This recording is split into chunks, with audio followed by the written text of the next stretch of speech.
Hello guys, நான் அனீஷ். இந்த வீடியோவில் பார்த்தீங்கன்னா வாட்ஸ்அப்போட ஒரு சில ட்ரிக்ஸை பற்றி பார்க்க போகிறோம். இதை பார்த்தீங்கன்னா ட்ரிக்ஸ்னு சொல்ல முடியாது, வாட்ஸ்அப்போட ஃபீச்சர்ஸ்னு சொல்லலாம். ஸோ சில ட்ரிக்ஸ் சில பேருக்கு தெரிஞ்சிருக்கலாம், சில பேருக்கு தெரியாமல் கூட இருக்கலாம். ஸோ எந்த ட்ரிக்ஸ் தெரியும் தெரியாது அப்படின்னு கமெண்ட்டில் சொல்லுங்கள், நானும் பார்த்து தெரிஞ்சுக்கிறேன். இந்த வீடியோக்குள்ளே போகிறதுக்கு முன்னாடி நம்ம சேனலை மறக்காம சப்ஸ்கிரைப் பண்ணிக்கோங்க. கூட ஒரு பெல் ஐக்கான் கிரியேட் ஆகும், அதை ஆல் செட் பண்ணி வச்சுக்கோங்க. அப்போ தான் நம்ம போடக்கூடிய வீடியோஸ் எல்லாம் உங்களுக்கு நோட்டிஃபிகேஷனில் வரும். இப்போ வாங்க வீடியோக்குள்ளே போகலாம்.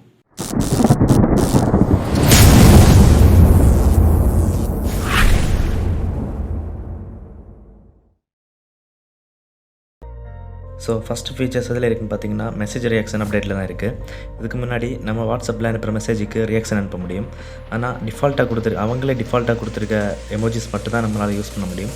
இனிமேல் அந்த கவலை வேண்டாம். ஏன்னா நம்ம தேவைப்படுற எமோஜியை நாமளே செலக்ட் பண்ணி அவங்களுக்கு ரியாக்ஷன் அனுப்ப முடியும். அது எப்படின்னு பார்த்தீங்கன்னா, இப்போ இந்த மெசேஜை கிளிக் பண்ணுங்கள், இது ப்ளஸ் ஐக்கான் இருக்குது, அதை கிளிக் பண்ணுங்கள். அதிலிருந்து நீங்கள் ஒரு எமோஜி செலக்ட் பண்ணுங்கள், பண்ணிவிட்டு அனுப்பினீங்கன்னா அதுவே போயிடும். சப்போஸ் நீங்கள் சென்ட் பண்ண ரியாக்ஷன் வேண்டாம் அப்படின்னு நினச்சிங்கன்னா அந்த ரியாக்ஷனை கிளிக் பண்ணிக்கோங்க. கீழே இந்த மாதிரி ஒரு ஆப்ஷன் வரும், அதில் ஒர்க்கோட கிளிக் பண்ணிங்கன்னா அந்த ரியாக்ஷன் போயிடும். இதுதான் ஃபஸ்ட் அப்டேட்டு. செகண்ட் அப்டேட் என்னென்னு பார்த்தீங்கன்னா, நம்ம ஏதாவது காண்டாக்டை வாட்ஸ்அப்பில் மறைக்கணும் அப்படின்னு நினச்சோம்னா இந்த மாதிரி செலக்ட் பண்ணி ஆர்ச்சிவ் பண்ணி வைப்போம்.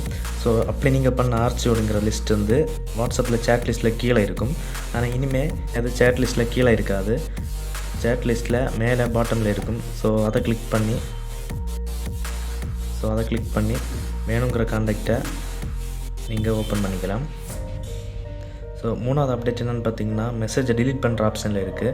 நம்ம இப்போ பண்ண மெசேஜை டிலீட் பண்ணணும் அப்படின்னு நினச்சோம்னா இந்த ஆப்ஷனை கிளிக் பண்ணால் delete everyone, delete for me அப்படின்னு ஆப்ஷன் வரும். நமக்கு மட்டும் delete ஆகணும்னா delete for me கொடுத்துருவோம், அவங்களுக்கும் delete ஆகணும்னா delete for everyone கொடுப்போம். ஆனால் இது 1 or 2 hours மட்டும்தான் அவைலபிளில் இருந்தது. ஆனால் இப்போ உள்ள அப்டேட்டில் என்னென்னு பார்த்தீங்கன்னா, நீங்கள் இப்போ delete பண்ணணும்னு நினச்சிங்கன்னா 48 hours வரைக்கும் அந்த delete for everyone அப்படிங்கிற ஆப்ஷன் எனபிளில் இருக்கும்.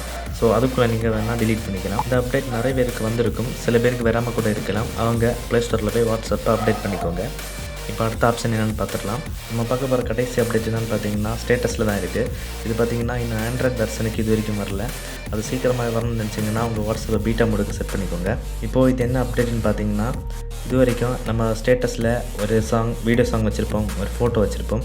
ஆனால் இனிமேல் வாட்ஸ்அப் ஸ்டேட்டஸில் உங்கள் வாய்ஸ் கிளிப்பை ஸ்டேட்டஸாக வைக்க முடியும். இந்த அப்டேட் எவ்வளோ சீக்கிரம் வரும்னு தெரியல, ஆனால் கண்டிப்பாகவே வரும்.